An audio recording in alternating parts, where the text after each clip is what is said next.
This is the X-Zone Broadcast Network, broadcasting worldwide on broadcast affiliates and satellite program providers, including CNN Broadcast Network, Sirius Satellite Network, Star Media, Good News Radio Network, Angel Broadcast Network, Wiki Broadcast Network, and WPBN TV. For more information on the X-Zone Broadcast Network, visit us at www.xzbn.net.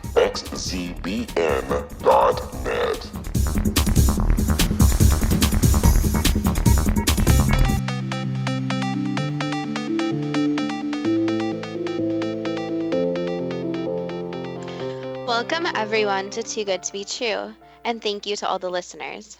Are you ready for a different show about the ancient civilization of Sumer? Before we start getting into details, let's just briefly talk about psychic insight and how we apply it. We choose a subject, then research it, and based on that research, we determine what we think needs to be explained by creating a series of questions. Then Justina provides psychic insight to answer those questions. The psychic insight is narrated towards the end of the show. Accepting the psychic insight is a question of individual belief. Now let's go through the disclaimers. Here are the disclaimers. Neither of us claim to have any expertise in any subjects that we discuss. We relate information we find through research and the psychic insight. We are always delighted to hear from the listeners. This show only lasts an hour. We don't have the time to present exhaustive research on any topic. This means that there will be information that we miss. We want to provide a basis for the psychic insight. We don't care if a theory turns out too good to be true, as the show name suggests. We are only interested in finding out more of the truth about topics. Spirit can only relate insight that is appropriate for our time in history. Free will cannot be affected. Only comments that are appropriate for our time can be given through the psychic insight. Much of the subject matter in shows may have already been covered many times in other media. We want to look into subjects in a new, different way and be thought-provoking. We are not so good with pronouncing names, and we apologize. Neither of us have any expertise in investigating ancient civilizations or astronomy. If we have misstated anything, we apologize in advance. And finally, this recording was made after September 23rd, 2017. Thank you, Justina, for letting me choose the subject of the ancient civilization of Sumer, which is spelled S-U-M-E-R, which is summer with only one M.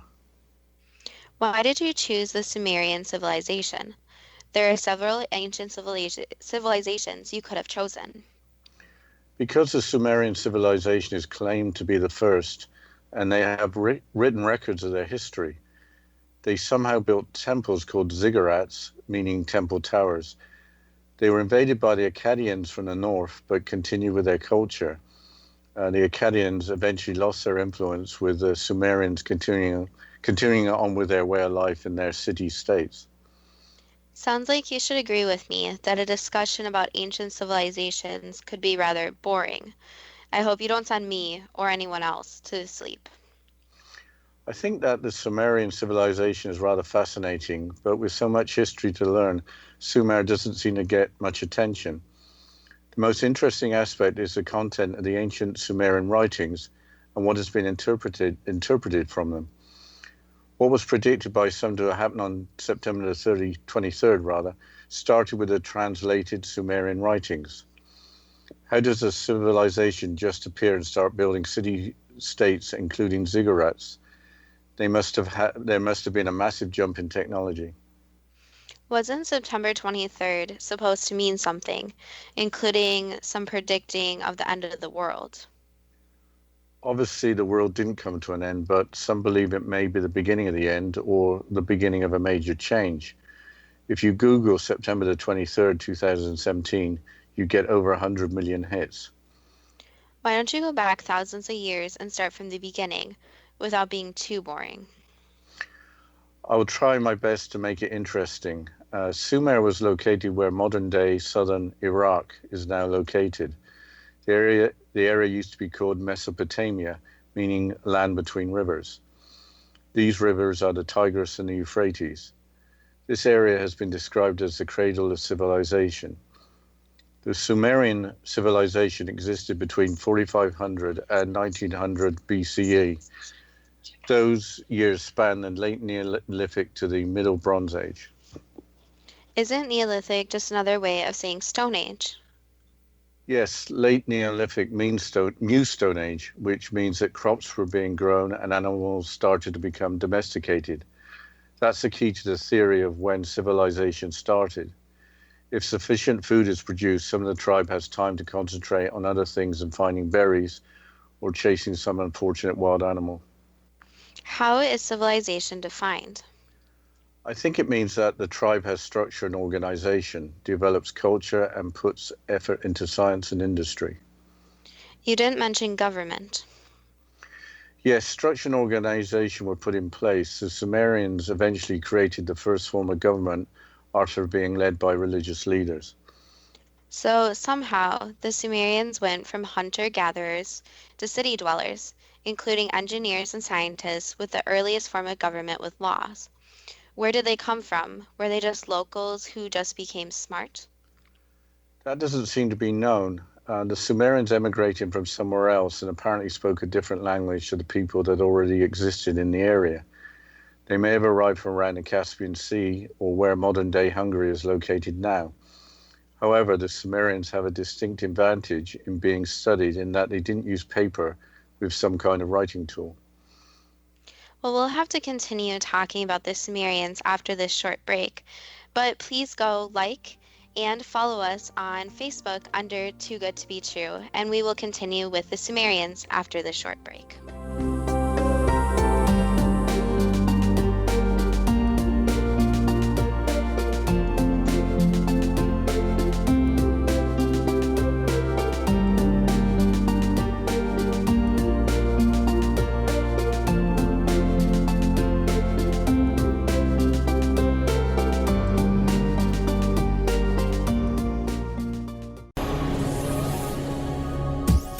This is the X-Zone Broadcast Network, broadcasting worldwide on broadcast affiliates and satellite program providers, including CNN Broadcast Network, Sirius Satellite Network, Star Media, Good News Radio Network, Angel Broadcast Network, Wiki Broadcast Network, and WPBN TV. For more information on the X-Zone Broadcast Network, visit us at www.xzbn.net.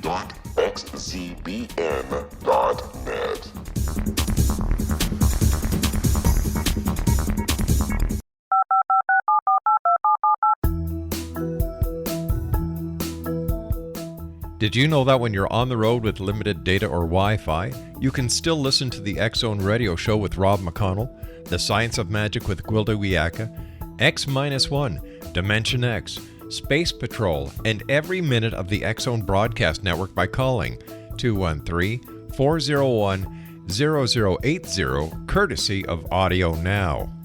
No smartphone, app, or internet needed. It saves your data plan and it's free if you have unlimited minutes.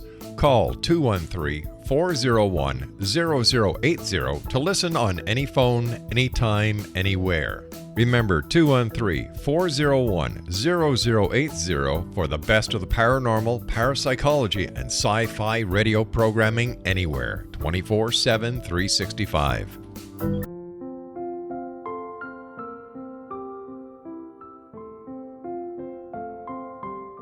I am Dr. Carl O'Helvey, founder, president of a new cancer foundation focusing on evidence-based physical, mental, and spiritual interventions, including natural cancer cures, prayer, meditation, affirmations, nutrition, and other related holistic cancer prevention and cure modalities. These are used in cancer education, research, and financing care. I ask for your help to continue this important work by donating at www.holisticcancerfoundation.com.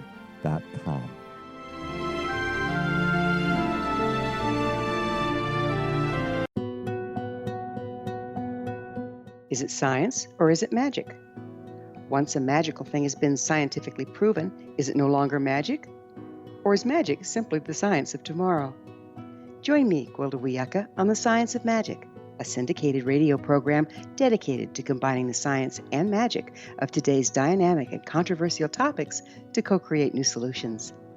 By triangulating information from today's leading experts from the scientific and magical fields, we uncover expansive and evolutionary truths you won't find anywhere else. Join us daily on the X-Zone Broadcast Network, xzbn.net, as I interview the share thoughts with the amazing guests from both science and magic. The resulting knowledge is unprecedented. As a gift to you, the listener, past episodes can be accessed on our website free of charge at thescienceofmagic.net.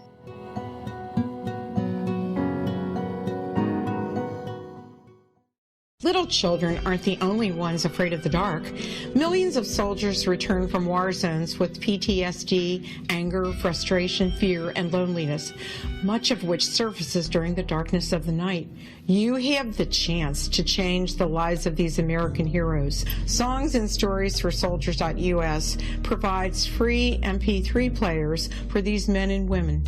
With a list of 3 million songs in 16 different styles, 100,000 audiobooks, and 30,000 old-time radio programs, every veteran can find something to soothe and comfort them at no cost. All our players contain an 8-hour audio program designed to help veterans fall asleep. With 1,500 plus vets now participating, it's our goal to deliver 10,000 audio players this year. Go to our website at songsandstoriesforsoldiers.us. Help us help a veteran make it through the night.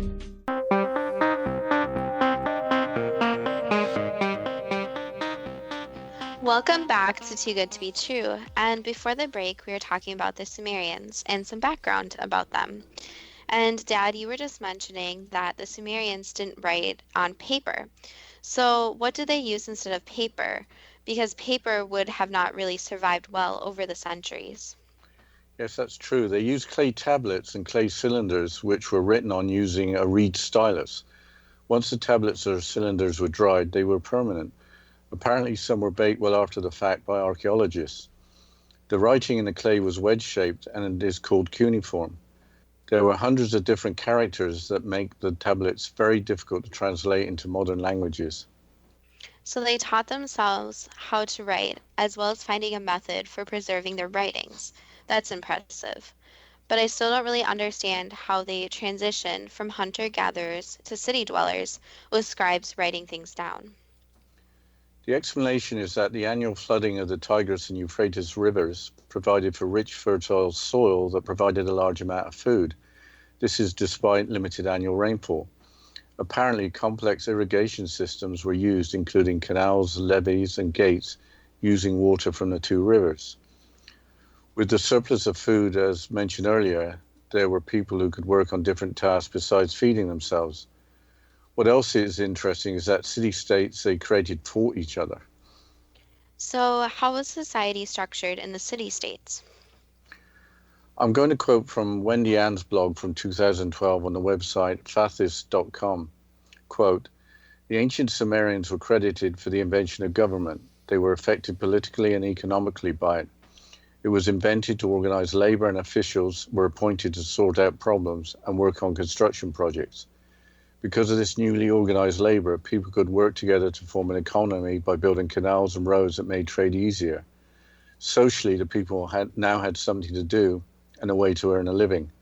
They'd also set up government to make laws. These laws, enforced by courts, were made so the Sumerian people would know what was expected of them. The ancient Mesopotamians created a government that was a combination of monarchy and democracy. The kingdoms of Sumer were organized into city-states, and the kings ruled each city-state for the gods. They were assisted by priests, scribes, and nobles. But before 3500 BC, priests ruled Sumer.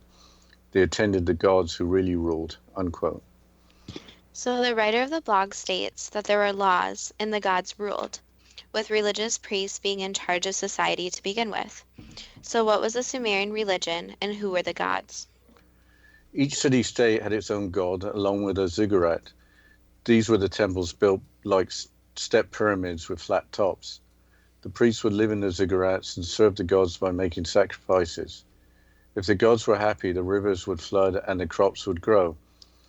There was, for an example, Anu, king of the gods and king of the heavens, associated with the city of Uruk. Another example is Enki, the god who invented the plow and made the plants grow. He was god of the city of Eridu.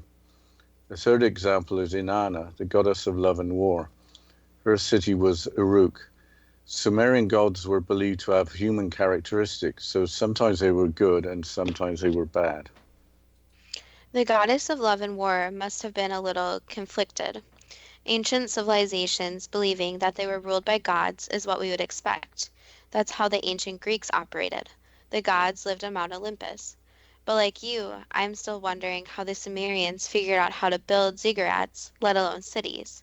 How big were the ziggurats? Ziggurats were supposed to imitate mountains so the gods could live in them and be closer to the city.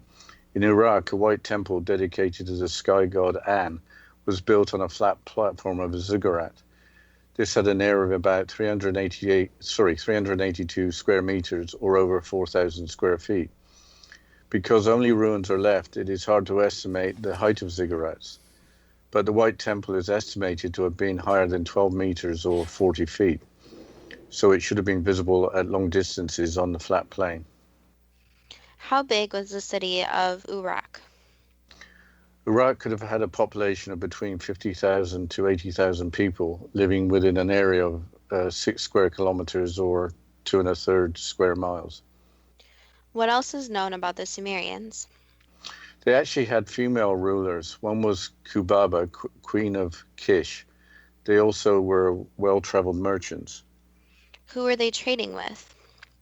Apparently they needed lumber and stone, which was not available locally, and apparently traded with the people located in the island where Bahrain is now, or Bahrain, I should say. So they or the locals had to use some kind of ship. Apparently they traded for precious stones in Afghanistan and traded far and wide. The Sumerians invented the wheel, so presumably that helped move goods around. Were the Sumerians pioneers in mathematics? Yes, they counted in base 60 rather than base 10.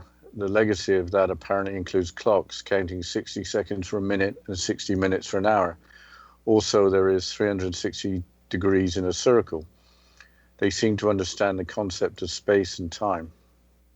What else did the Sumerians study? They were the first to study astrology and understood the movements of the sun, moon, and planets. The division of the year into 12 months and 24-hour days was documented by the Sumerians. They used the number 6 as a base as well as the number 60, with 12 and 24, of course, being multiples of 6. Besides making clay tablets or cylinders, were they artistic? They had musical instruments, including string, wind, and percussion. They also wrote down music. It seems we know a lot about the Sumerians, besides writing on clay tablets that survived. Why is that? I think one reason was that the discovery of the remnants of their civilization was rather recent. The first excavations were only made in the 1840s. So the remains of the ziggurats which were made out of clay bricks were reasonably intact. Currently, there are about 31,000 clay tablets in the British Museum. Most of these have not been translated. This is interesting, but where does it lead us? The history lesson is that if mankind has time to be creative and innovative, by not having to look for food, the sky's the limit. I think you would have hit the nail right on the head by saying that the sky was not the limit. There are theories that the Sumerians had some help from extraterrestrials. Okay, now I get it. You've been watching Ancient Aliens on the History Channel again. I haven't been doing that. What triggered the interest was September the 23rd of this year, and that's when some believed the world was going to end. So what is the connection between the Sumerians and the end of the world? The connection is through Zecharia Sitchin, a scholar with some extraordinary ideas about how the Sumerians were helped by the Anunnaki, that's spelled Anunnaki, who were extraterrestrial beings. I should have known that something paranormal was going to be suggested. You're now going to say that building the ziggurats and the city-states was beyond the technology that could have been developed at that early time in history. Either mankind developed extremely quickly or they were given a helping hand.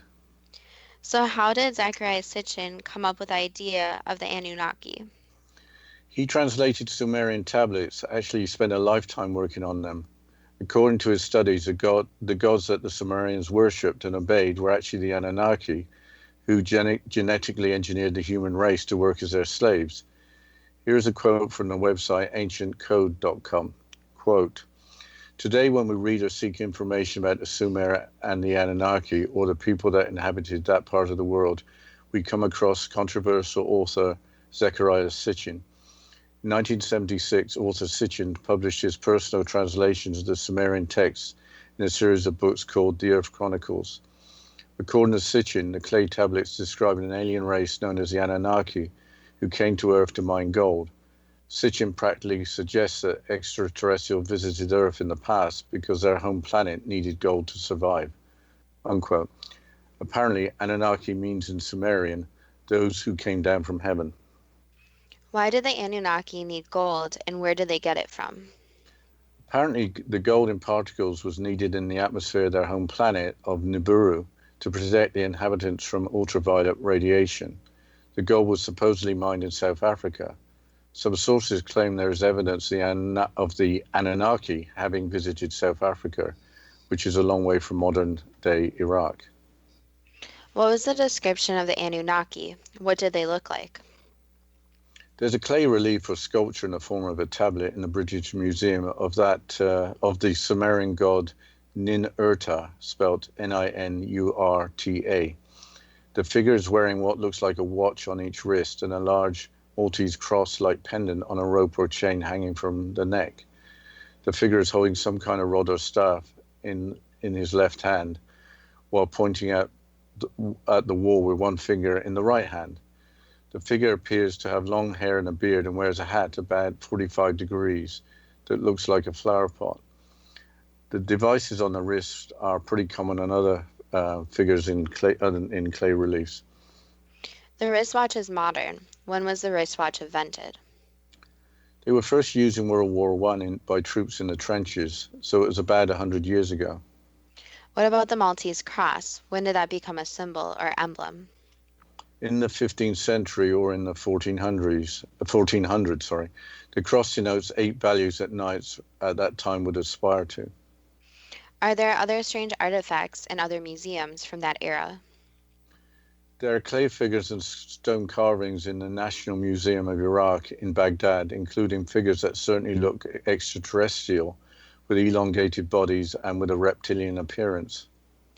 So some of the alleged Anunnaki look like humans wearing devices and ornaments that looked out of place for the time in history, while other beings look totally extraterrestrial.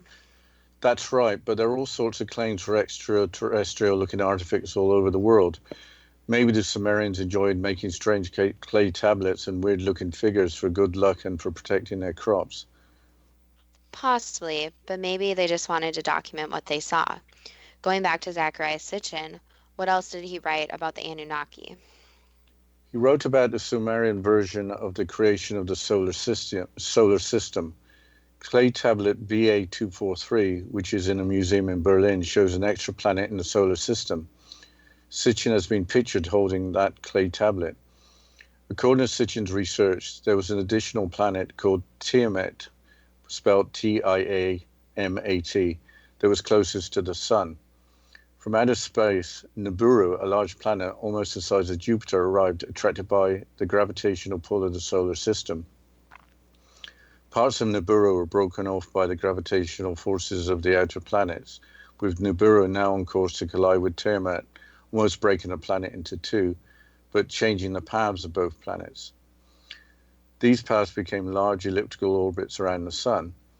Apparently, Nibiru had not been orbiting the sun before interacting with Tiamat. After about 3,600 years, Nibiru collides with Tiamat again. Long story short, Tiamat was broken into two, with one half becoming planet Earth and the other half breaking up and creating the asteroid belt. One of Nibiru's moons becomes the Earth's moon. Just a minute. Isn't that planet of the Anunnaki, which is also called Planet X? That's correct. Wasn't Planet X supposed to have passed close to or collided with the Earth on September 23rd, 2017, causing the end of the world? Yes, Planet X, but I think we'd have noticed the planet heading this way weeks or months in advance. But other people than Sitchin suggested that. I'll make that point again. Sitchin didn't predict the Nibiru hitting the planet Earth. Before that, Planet X was predicted by some to cause havoc in 2012. I think it's time to lead us into the break, Justina. Yes, after this short break, we'll continue talking about the Sumerians. And again, don't forget to go like our Facebook page.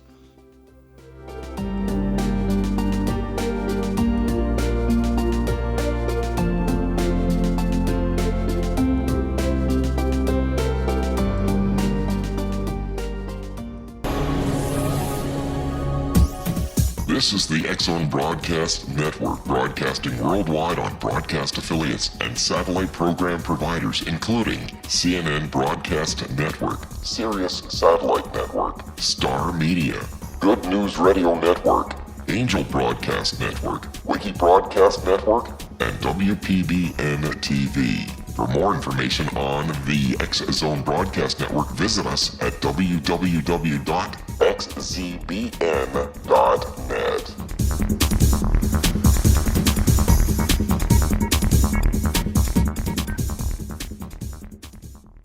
How would you like to be able to read other people's minds? Well, the next best thing is here. When you know how to read a person's name, you know how the person thinks, feels, and behaves. Each letter in our name holds a key to unlock our true essence. Our name contains both our gifts and challenges in this lifetime. Nemology science discovers personality secrets hidden in the placement of the letters of our names, including the first and last impression people remember about us.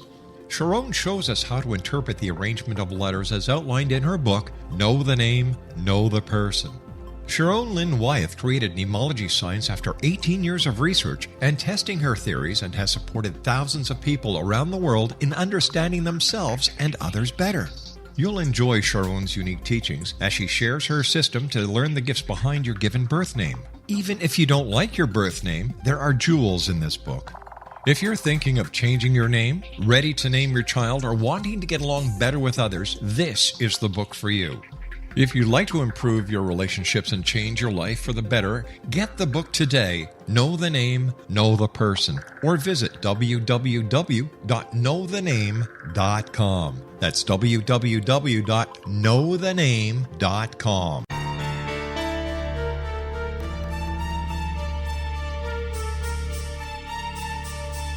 Hello, I'm Justina Marsh, and with my dad Pete, we are going to present a new show called Too Good to Be True. Together, we are aiming to discover more truths about this world and beyond. Do you have unanswered questions about the world? Do you ever wonder about aliens, conspiracy theories, or the universe? There are many shows discussing subjects such as pyramids or UFOs, but we want to relay this information based on our own research, including from spiritual means. Hopefully, listeners will be helped with their own beliefs and will appreciate the psychic insights that add to the previous research and information. We both look forward to sharing this insight and beginning this journey with our listeners. Visit xzbn.net for more information about when to listen.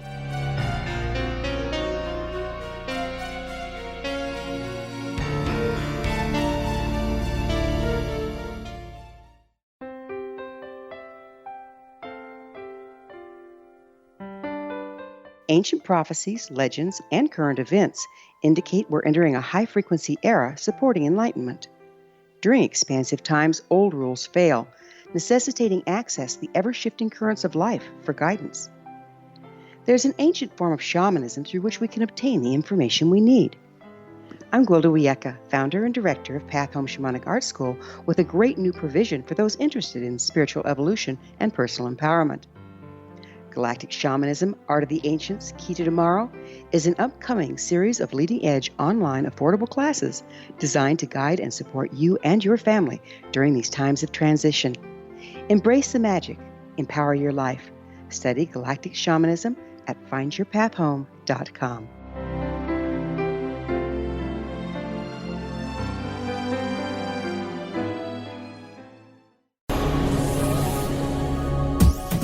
This is the X-Zone Broadcast Network, broadcasting worldwide on broadcast affiliates and satellite program providers, including CNN Broadcast Network, Sirius Satellite Network, Star Media, Good News Radio Network, Angel Broadcast Network, Wiki Broadcast Network, and WPBN TV. For more information on the X-Zone Broadcast Network, visit us at www.xzbn.net.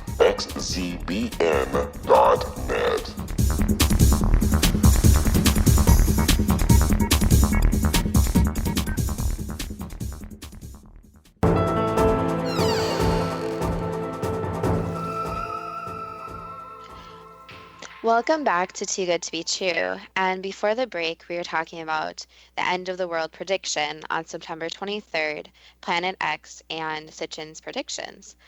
Well, now the subject is getting more interesting, especially with the Anunnaki coming up related to the Sumerians and Planet X. Yes, there's more to Zecharia Sitchin's work. The following quote is from Sitchin.com regarding the NASA space probe Voyager 2. Quote, when the Voyager 2 mission passed by Uranus and Neptune for the first time, their descriptions matched the ancient Sumerian descriptions as discussed in Zecharia Sitchin's The 12th Planet. Uranus's unusual blue-green color and watery nature was described by the Sumerians and confirmed by Voyager 2. Its twin, according to the Sumerians, Neptune, was also confirmed to be blue-green and associated with water. I looked at the pictures of the planets on the internet and I could see blue-green. I suppose the point is that the Sumerians actually knew the color of Neptune and Uranus before space probes first sent back pictures in the 20th century.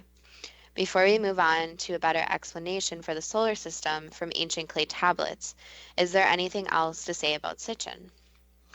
Yes, and this is really interesting. In the Natural History Museum in London, there are the remains of Puabi, a Sumerian queen. Sitchin demanded genetic testing of Puabi to prove or disprove his theory that the Sumerians were genetically engineered. The theory was that the genes would have been from the Anunnaki and from humans from that time. This followed genetic testing of King Tut's remains and a sequencing of the Neanderthal genome. Aside from wild theories about alien-human hybrids, you would think that science would want to know more about the genetic makeup of the world's first civilization, especially as their origins appear to be only vaguely known. It hasn't happened, has it? Obviously, genetic testing of ancient remains will be an entirely different challenge from regular DNA testing, but it is a question that should receive an answer, but there are no results ever reported. Yes, it's really curious. We hear lots about ancient Egypt and the pyramids, but with so much written down by the Sumerians, you would think that they would get more attention. What else is suggested about the solar system that has been translated from the ancient writings? Did anyone else write about the subject? Yes, Emanuel Velikovsky, a scholar who lived in Israel, studied ancient writings. In his book, Worlds in Collision, published in 1950, he based content on cross-referencing different material from ancient cultures, including Sumeria. His research indicated that the planet Venus was only about 3,005 years old and had originated from the planet Jupiter. The creation of Venus is associated in his book with the end of the Minoan culture and a volcanic eruption that occurred as Moses led his tribe out of Egypt. Who are the Minoans? I can see why modern science wasn't agreeing with that scenario. Aside from the content of ancient tablets, are there any modern scientists who have similar theories? It is almost 70 years since 1950. The Minoans were a civilization that existed from 2600 to 1100 BCE on the island of Crete and other islands in the Aegean Sea between Greece and Turkey. To answer your second question, the British author David Icke, in a YouTube video posted in 2010, cites unnamed physicists who claim a scenario along the lines of Emanuel Velikovsky. The scenario is that Jupiter only arrived in the solar system about 7,000 years ago. Jupiter collided with an unnamed planet, destroying it and creating the asteroid belt. Part of Jupiter broke off and devastated Mars, this being consistent with the landscape of Mars being no more than 10,000 years old. That part of Jupiter also caused a gravitational pull on the Earth, causing the Great Flood, for which Noah's Ark is usually mentioned. So, the point of all of this is that ancient texts, including the Sumerian clay tablets, include knowledge of the solar system that should have not been available to the people at the time, unless influenced by beings with advanced technology. Also, some events on Earth could be explained by the effects of planets colliding or splitting, as suggested by Sitchin and Velikovsky. Who else believes in ancient astronauts? Eric von Daniken, author of the book Chariots of the Gods, does while citing evidence from around the globe. Von Daniken was writing about the subject before Sitchin, but Sitchin's work is strongly associated with the Sumerian tablets. So there could be more than one extraterrestrial race that visited the Earth if von Daniken is to be believed. Von Daniken puts forward the idea that technology was passed on to humans by extraterrestrial beings. Sitchin's idea that modern humans have part extraterrestrial makeup in DNA does not... Sitchin's idea that modern humans have part extraterrestrial makeup in DNA does not appear to be shared by von Daniken. I think I should also mention that the Anunnaki are believed by some to have been the gods of other Mesopotamian peoples, including the Akkadians, the Assyrians, and the Babylonians. What I don't understand is if the Anunnaki helped create a race with advanced technology that could defeat them, and how could they disappear? Apparently, after a while, the crops didn't grow and the air became depopulated, with the Sumerians being absorbed by new rulers in the region. The Sumerian language apparently disappeared along with their civilization. Which came next as the major civilization after the Sumerians, and the other Mesopotamian peoples lost importance in the world. Apparently it was ancient Egypt, but there seems to be a lot of speculation that ancient Egypt is, in reality, is a lot older than in the history books. But it is confusing because ancient Egypt predates Sumer in some sources. Possibly because the Egyptians wrote on papyrus or early paper and the Sumerians wrote on clay tablets, there's much more information about Sumerian life that is more definite. It could be that one people reached a minimum standard of civilization quicker than the other. I don't know much about that, but are there any connections between Sumer and Egypt? Apparently there was trade between Sumer and Egypt, and buildings in both places were similar. Well, maybe it's time for the first question in the psychic insight before you start mentioning the pyramids. Okay, I'll ask the first question. Where did the Sumerian people originate from? Was it from around the Caspian Sea or where Hungary is now located? The Caspian Sea. What was different about their language compared with other languages spoken in the locality? Do you mean you want specific examples or just why it was different? Generally, why it was different. Was it because they were from far away? Was it because they were from far away, so the language was different? Yes, and they didn't want other people understanding them when they spoke in their language, so they wanted a language that was more secretive between them. How did the Sumerians in a short space of time progress from being hunter-gatherers to building cities and forming governments? They had some very intelligent members, and they also had some outside influence. Were people in ancient times just as intelligent as people are now? Yes and no. They were intelligent in their own way.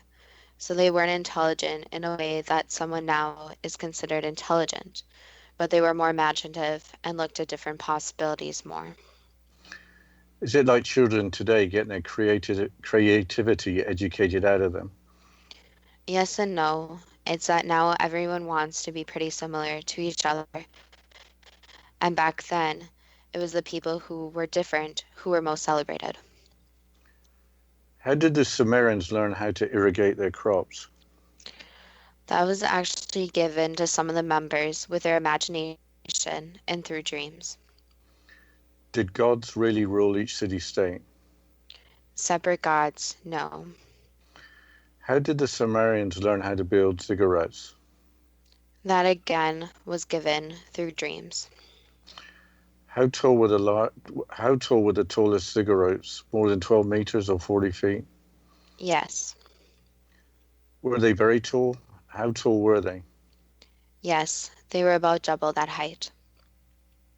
How many people lived in the city of Iraq? Did it have a population of over 50,000 people? Yes, there were actually more, around 70,000. How did the Sumerians learn so much about math at such an early time?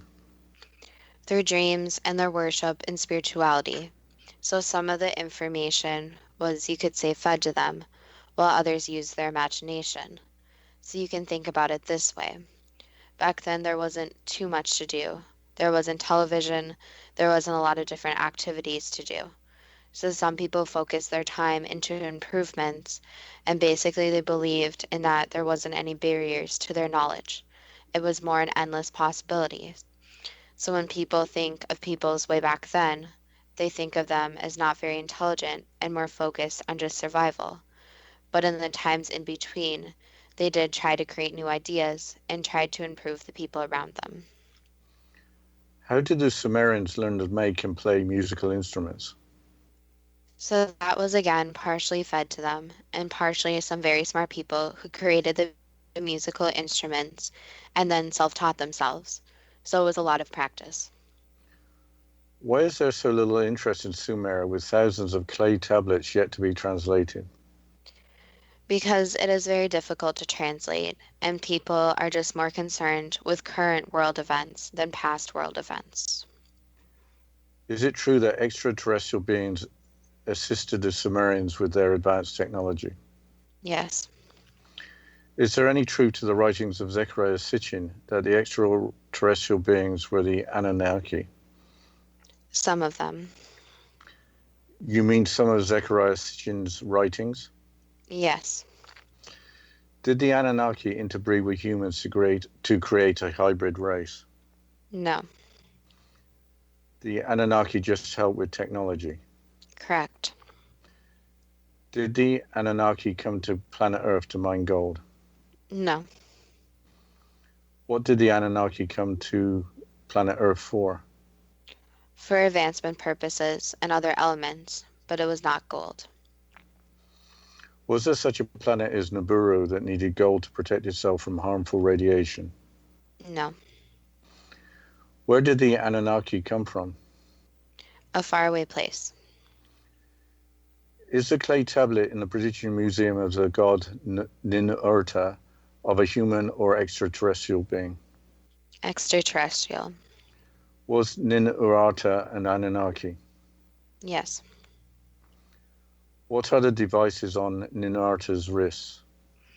Advanced technology, so it basically allows for better communication. Why is Ninurta wearing a pendant that looks like a Maltese cross? For protection purposes. Where did the Maltese cross originate? From a faraway place. What do the reptilian clay or stone figures from the Iraq Museum in Baghdad represent? Other beings. So there were other beings that looked like reptiles that visited planet Earth? Yes. Did they help the Sumerians also? Not exactly. What was their purpose on Earth? They were here to observe.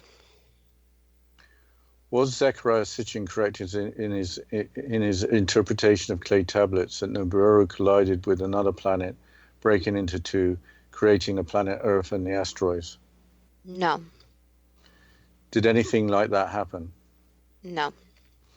Was Earth's moon originally a moon orbiting Nibiru? No. Okay, I think you better take us into a break, Justina. I don't think we got time for the next question. Yes, after this break, we'll continue on the questions and the psychic insight, and then we'll discuss it a little bit. So stay tuned after this break.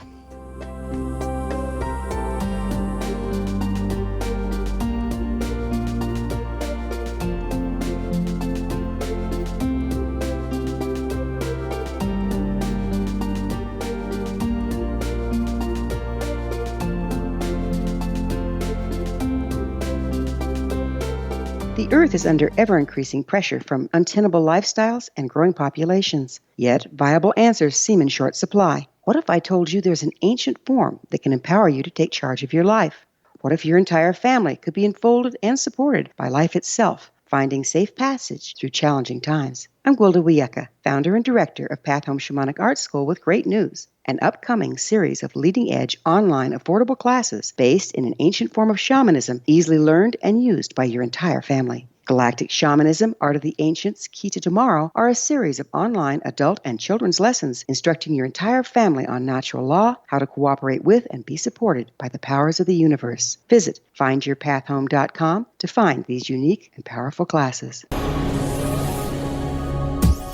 This is the X-Zone Broadcast Network, broadcasting worldwide on broadcast affiliates and satellite program providers, including CNN Broadcast Network, Sirius Satellite Network, Star Media, Good News Radio Network, Angel Broadcast Network, Wiki Broadcast Network, and WPBN TV. For more information on the X-Zone Broadcast Network, visit us at www.xzbn.net.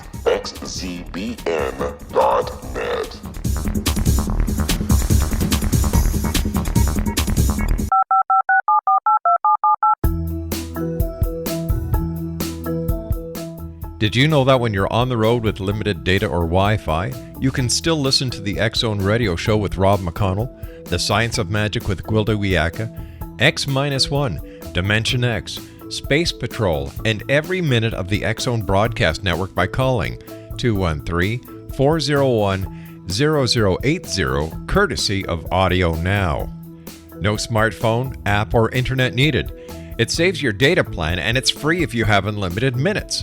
Call 213-401-0080 to listen on any phone, anytime, anywhere. Remember 213-401-0080 for the best of the paranormal, parapsychology, and sci-fi radio programming anywhere, 24/7, 365.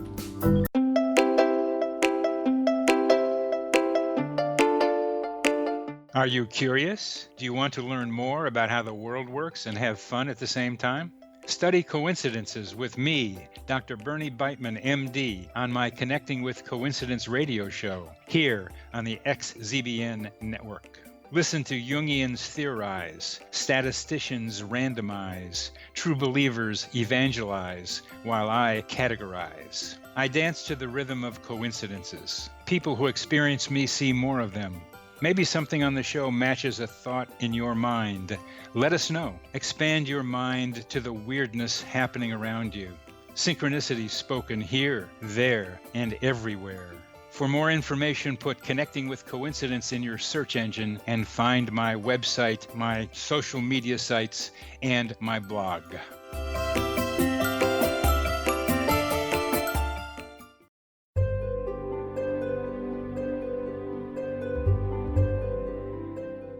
What is truth? Historically, we viewed things as either being true or false. Now, as we enter a more expansive era, we find the question is not, is it true, but rather, how true is it? I'm Gwilda Wiyaka, host of the Science of Magic Radio, a syndicated, internationally broadcast radio program dedicated to uncovering this ever-expanding truth. Join me daily on the X-Zone Broadcast Network, xzbn.net, as I interview today's leading experts from the fields of science and magic to uncover the hidden truth between the lines drawn in the sand. What we unearth in our discussions is not only amazing, but totally unprecedented. You won't want to miss a single episode. In service to our listeners, past episodes can always be found on our website with our compliments at thescienceofmagic.net.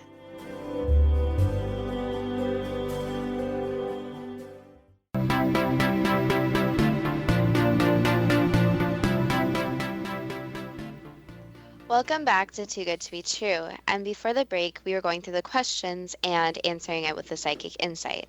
So, Dad, can you please continue on the questions? Sure.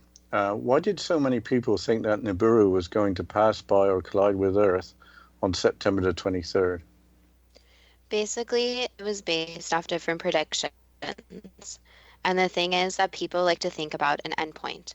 So a lot of people like to think about the endpoint of their life. And it was one, to create fear, and two, some people really did believe it. But the thing is if the world was coming to an end, there would not be any predictions that there would be exact date or time. It would just have signs it was going to end, and it would end. Was there anything significant about September the 23rd? The shift in energies, yes. How did the ancient Sumerians know that Neptune and Uranus were blue-green? From information they got from other beings. Why wasn't genetic testing of the remains of Queen Puabi in London's Natural History Museum completed, or was it completed with the results kept secret? The results were kept secret Why was that? because it did not match any known human DNA. Is Immanuel Velikovsky correct in his writings that Venus was originally part of Jupiter? Yes. Did the creation of Venus end the Minoan civilization and cause at least one volcanic eruption? It did cause some earth changes, yes, but it did not fully end the civilization. Did Jupiter collide with an unnamed planet, causing devastation to Mars and creating the Great Flood on Earth? No. So Immanuel Velikovsky's account of what happened is more correct, Correct. and his timing is also correct. Yes. Is there anything more we should know about how Venus originated from Jupiter? Basically, you can think of it as basically a moon that split off to create its own planet.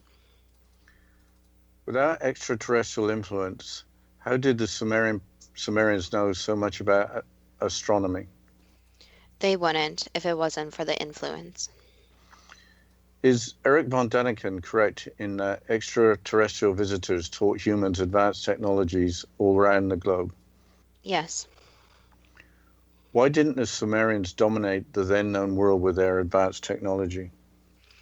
Because they were not out to do that. That wasn't their end goal. Did other nations such as Egypt learn a great deal from the Sumerians? Yes, but the Sumerians also learned from other peoples. Why did the Sumerian culture and language seem to disappear except as preserved on clay tablets and cylinders? Because the area had so much interaction throughout the years, where a lot of the information was actually destroyed. So that's what happens when people go into a place and just burn it down, destroy things, without thinking about the ancient history also getting destroyed. Are the timelines as outlined in history books correct for ancient Egypt and Sumeria? For the most part, yes. What can we learn from the known history of the Sumerian people? There's still more history to actually be discovered, and that different ancient civilizations have a lot more secrets that they have not been opened up yet, and that there were some very intelligent ancient civilizations that basically had a lot of information that they used to make advancements within their own civilizations. So you can think of this even now. It only takes a few very smart people with some knowledge to be able to change the world and to change civilizations and create major advancements. What can we learn from the writings of Zecharia Sitchin, Immanuel Velikovsky, and Eric von Daniken? That there's a lot more still to uncover, but it takes some very special people to be able to spend their time trying to study ancient civilizations, since it is not always fun and can be very frustrating to try to uncover the truth. But they do try to uncover the truth, even though some of it may not always be accurate. So there needs to be more study into what happened in the past to know more about what is going to happen in the future. I think you should ask a question about the Sumerians becoming so advanced so quickly. I think I will. Was the ancient Sumerian civilization being able to advance quickly by the assistance from extraterrestrial beings too good to be true? That depends on what you are prepared to believe. I think that the Sumerians were more interesting than you had expected. Yes, I'd have to agree. I like the idea that we're not alone. I can understand that the extraterrestrials that looked human with their advanced technology being treated like gods, but the reptilian-looking extraterrestrials must have been quite a shock. It seems like it wasn't just the extraterrestrials that were helping the people then, that they were also getting information through their dreams. That's interesting because famous inventor Nikola Tesla claimed that he received his inspiration through dreams.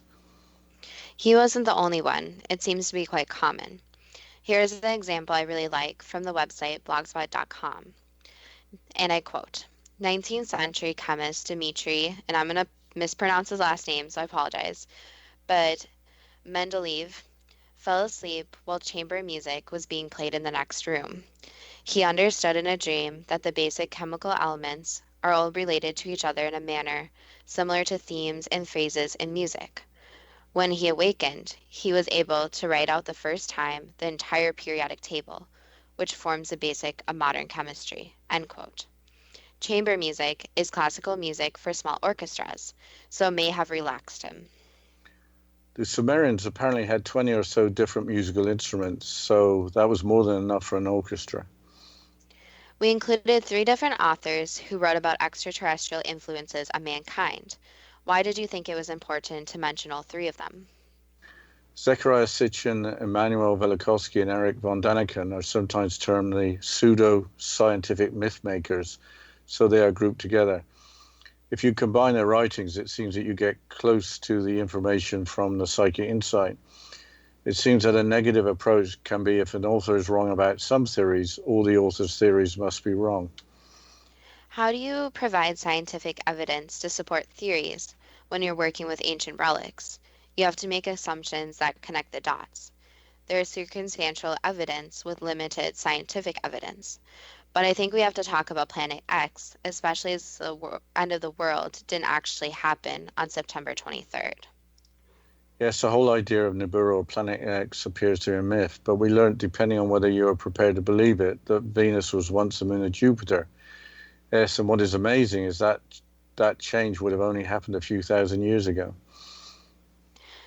Well, yes, I hope that show was interesting. If it wasn't, it's not the end of the world.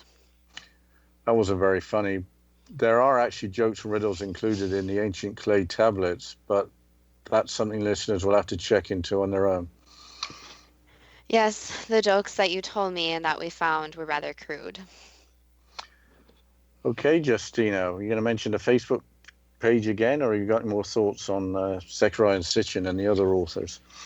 Well, I think I'll mention the Facebook group again. So we would love to hear from the listeners, hear any topics you suggest, any comments on the show.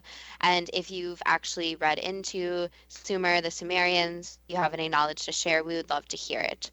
So if you go to Facebook and you type in Too Good to Be True, so the first 2 is spelled TWO, Too Good to Be True. You can look us up there and you can like the page, follow us, comment, and we would love to have suggestions so that we don't end up doing 20 shows in ancient civilizations, because I know, Dad, you would do every ancient civilization under the sun. Yes, I think ancient Egypt would be the next one on the list, or maybe the South American ones. I don't know, but maybe there's some other subjects. But going back to Zecharia Sitchin, Velikovsky, and Erich von Daniken, I have to say that the book Chariots of the Gods by von Daniken was a book I read a very long time ago. It really got my interest going in ancient civilizations. So I've got a big thank you to Eric. I just thought I wanted to say that.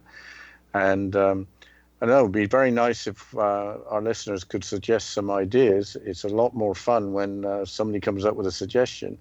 We've had some very good suggestions lately, but we can't talk about them because we don't want to spoil the surprise. But what do you think we can use it as an incentive to get people to suggest things? Well, I think something we could do is that if you do want your name included as a shout out in the show, if you want to suggest something, we can shout you out in the show. So we'll tell the whole audience, if you want, obviously, we'll say that blah, blah, blah suggested this topic, and we'll give you a shout out in the show. So if you want to have a shout out and suggest a topic, either comment on our Facebook page or send us a message on our Facebook page, and we'll look over the topic, look up the information, and we would love to hear from you guys. Yeah, and if anybody wants to suggest ancient Egypt, that one will be given priority, but that's if you agree to it, Justina. Yes. Well, I think one comment that I want to make just regarding our current show is that it's really interesting going through the research and going through history and seeing the different inventions and the different innovation. So I think that's my kind of what I'm most interested in, is that there's been great leaps throughout history, even in ancient civilizations, where they've built these structures, they've written down this different material that just seems very innovative for the time. So it's interesting to hear that some of it came through dreams, some of it maybe was an outside influence, but it's kind of crazy to think what humans have actually evolved from. Yeah, I think we didn't learn that much about the ancient Sumerians, and the fact that they came up with clock, time, wheels, all that stuff. That was all a surprise to me. So I'm a little surprised they aren't. We don't hear more about ancient Sumer. Well, and I think the other thing that's interesting too is about the writing. So I think it's very interesting to see throughout ancient history how different civilizations actually wrote down what they were doing and their type of language and communication. But we're running out of time here, so of course I want to thank all the listeners and to go like our Facebook page and give us any suggestions. So thank you to all the listeners.